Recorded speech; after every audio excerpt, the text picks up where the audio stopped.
Sir, I'm so happy po. Masayang-masaya ako at na-release na kayo. Actually, may nakarating sa akin. Alam niyo naman ako, sir, marami mga puting ahas na gumagapang.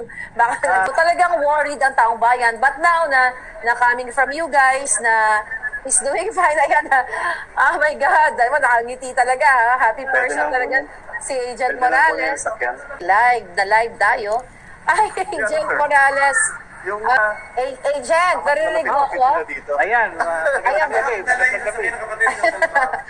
ayan, live tayo ngayon. Maraming salamat sa third floor studio, no?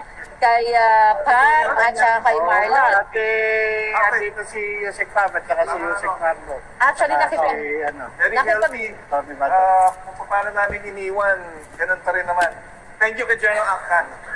Okay? Very grateful kay General Angkan. Napasalamat ako doon kay Roberto Angkan. Pinatabahan niya naman masyado. Sa Usaa family. At ganoon din kay Senate President Chis Escudero. Bali, 2 beses niya ako pinuntahan ngayon. Kanina. Okay. So, binalita niya na marirelease ako. At pinuntahan niya uli ako bago sa yun. That's good, yes. Yeah. Tapos ganun din si Senator Jinggoy Estrada. Talaga, nag-usap kami ng puso sa puso kagabi. Wow. Nag-one-on-one kami. At yung sabi nga niya, ikaw, binastos mo pa ako. Sabi niya ganun. Sabi ko, paliwanag ako sa kanya. Sabi ko, sir, yun yung normal reaction ko lang po yun. Pero sabi niya, hindi naman tayo magkaaway at trabaho lang, sabi niya. Basta sana naintindihan mo rin yung pagkakakontempt mo.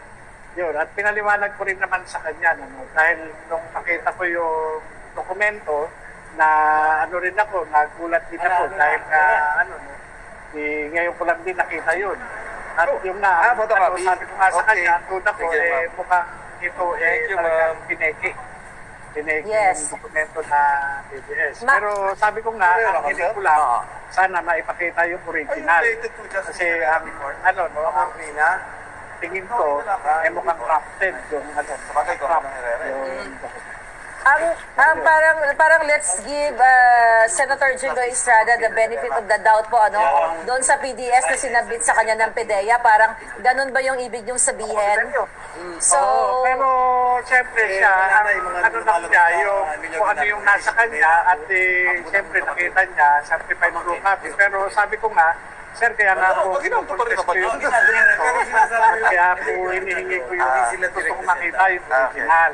Okay. Para at least ma-sabi. Yeah. Ang importante, JM, nagkausap kayo ng masinsinan kasi nga wala naman kayong personal na galit sa kanya o kahit sa kaninong senador. Yeah. Kumanga din ako sa kanya at doon ko nakita yung professionalism niya na kahit na nagkakaroon kami ng bangayan during Senate investigation sa hearing, pero talagang pinuntahan niya ako at pinasarado nga niya yung pinto, talagang nag-one-on-one kami dalawa. Okay. At yun nga, nakita ko talaga yung sinceridad niya na may mga tanong siya sa akin na binigyan niya ako ng pagkakataon. Sabi niya sa akin, gusto mo pang lumaya kasi dalawang buwan kami magbabakasyon. At sinabi nga niya, meron lang akong gustong itanong sa'yo na ano po yun, sir, sabi ko gano'n. Gusto ko umamin ka. Sabi ko, ano po aminin ko? Ngayon, tinatanong niya kung kilala ko kayo na personal. Sabi ko, hindi ko po siya kilala. Tanong niya ako kung paano napunta sa iyo yung mga dokumento. Sabi ko, hindi ko po din alam. Kaya po, ang din sa akin, ang usapan namin pamilya, sulatan si General Lasso para talaga na wala akong kinalaman dun sa sa inilabas mong mga so yun po. Yeah, so maganda naman po yung trato sa iyo sa loob. Kumusta po yung pagkain? Ay, napakaganda at alagang-alaga. Mukhang nadagdagan pa nga yung timbang ko dahil sa sarap ng pagkain. Talagang very accommodating yung usaa. Talagang para akong nagbakasyon sa isang hotel. At least may maganda naman tayong nasabi sa ating ahensya ng gobyerno. Fairness naman, wala silang partisan. Trabaho lang talaga. Siyempre susunod ka rin, dahil security mo rin yung pag-uusapan dahil nga para sa akin din Kaya yun naman din alam mo, JM, salamat din kay Gerald Hantan at saka doon sa mga taga-usaha, sa mga empleyado at saka doon sa mga security. Alam mo, JM, napaka bait ng ng trato sa iyo diyan at nagpapasalamat kami. Gusto ko lang ipabatid sa inyo na ang dami pong nagmamahal sa inyo. Ang daming nag-aalala sa social media. Talagang ako po taos-puso nagpapasalamat. Ganun din sa po ng aking pamilya.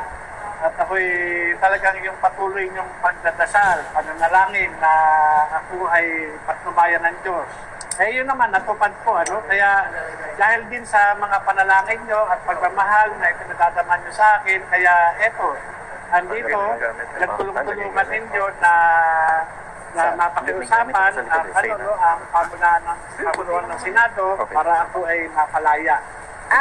Kasi nangyayari pala talaga kahit pala minsan kahit na recess ang Senado, meron pa rin talaga palang naiiwan na kaya itong nangyari na to sa pagtutulong-tulong ninyo ay talagang nagkaroon ng katuparan yung aking kalayaan.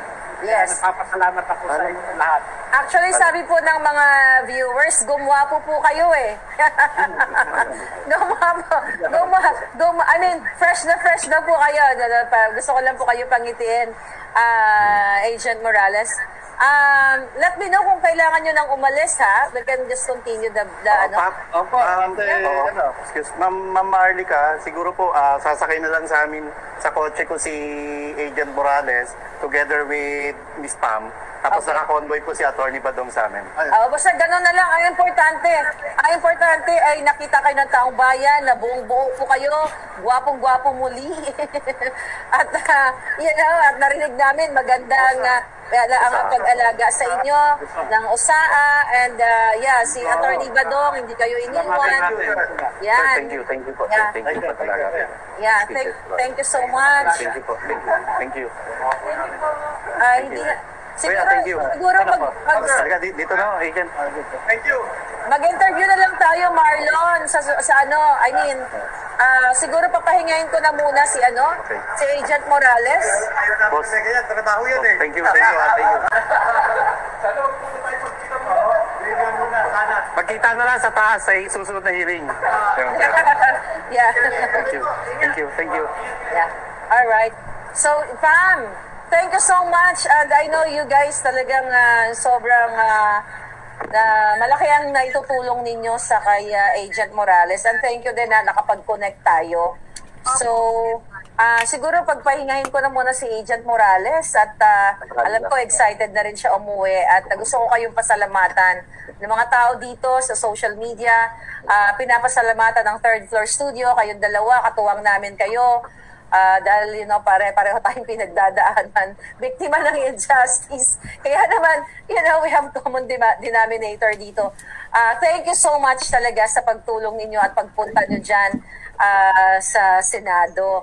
At katuwang kayo. This is historical, na isa kayo sa mga, kayong dalawa ni Marlon, kayo Attorney Badong talaga na hindi iniwan si Agent Morales. Anong feeling mo ngayon, na nakalabas na si Agent? I'm very grateful, ma'am, na ako po ang nasa behind the camera kanina dahil ako po ay emotional nung nakita ko po si Mr. Morales and he knows that. Masaya bilang isang Pilipino na maging bahagi nitong isang event na ang tema kalayaan, Yeah. At hustisya at tayo po ay nagpapasalamat din kay Senator Jinggoy Estrada at kay new Senate President Cheese Escudero and kay Senator Bato for allowing this to happen and for for Mr. Morales to now be with his family tonight, have dinner with them, ano po. Yun, ma'am. Yun po, ma'am, we are on the road now. Sige. Sige. Pwede pa kausapin si Agent Morales, sakay Pero natin. for security reasons, ma'am. Yeah, but for security reasons, sige. Yeah. Okay. Sige, kaya nga. Sige. We will have Mr. Morales be with you later po pagkahatid, and that will show na safe din namin siyang nahatid. Okay. Hihingi po tayo ng dasal sa lahat ng viewers ninyo na gabayan ng aming biyahe ngayong gabi. Yes. Ma'am Marlica, medyo ang concern ko lang, bakit walang kasamang usaha ngayon? Sana magbago isip. Yan. Ibalik pa yung security ni Agent Morales kasi hindi naman porke galing na siya sa detention dito sa quarters, after ng paglabas niya, wala na i-provide na security para sa kanya. Sana makarating kay Senate President Chis Escudero, kay Senate Pro Tem Jinggoy Estrada, at saka syempre sa committee chairman na si Senator Bato de la Rosa. Yeah. Well, nakikita tayo ng taong bayan ngayon. So, nakikita natin yung mga lapses na dapat i-improve ng ating ahensya ng gobyerno, katulad ng Senate. So, for sure, naririnig nila tayo. It's not, hindi yung time ngayon ng pambuboljak ko. Because I'm so happy, no? Na nakikita ko si Agent Morales. Sige na, hindi ko na po kayo, patatagalin pa. Mag-ingat kayo and I'll talk to you later. Maraming salamat, ma'am. We'll see you later po. Thank you. All right.